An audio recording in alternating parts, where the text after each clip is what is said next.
Ito yung mga simple rules kapag mangungutang. Unang-una, kapag uutang ka, siguraduhin mong may balak kang magbayad.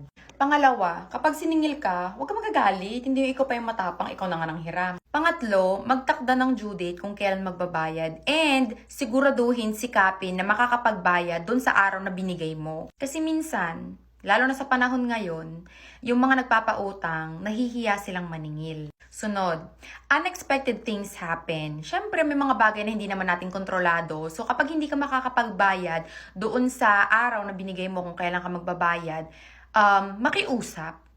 Humingi ng extension or mas maganda kung magpapauna. Sunod, unahing bayar ng utang bago ang luho. Kasi nakakahiya naman sa inutangan mo. Hindi mo pa siya binabayaran pero kung saan ka na napapadpad. Inuna mo pa yung pag-travel pero may utang ka pang 3K, girl. Walang masama kung gusto mong i-portray sa social media na social ka or you are, yung may kaya-kaya ka sa buhay. Basta siguraduhin mo lang na bayad ang mga utang mo, girl, para wala kang basher.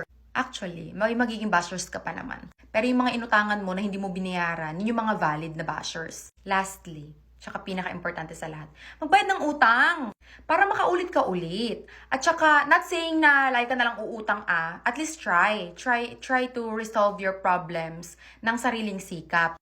Pero alam mo, I understand na things happen, kailangan nating humiram. Pero kapag humiram ka, siguraduhin mong magbabayad ka kasi napaka-importante ng reputasyon.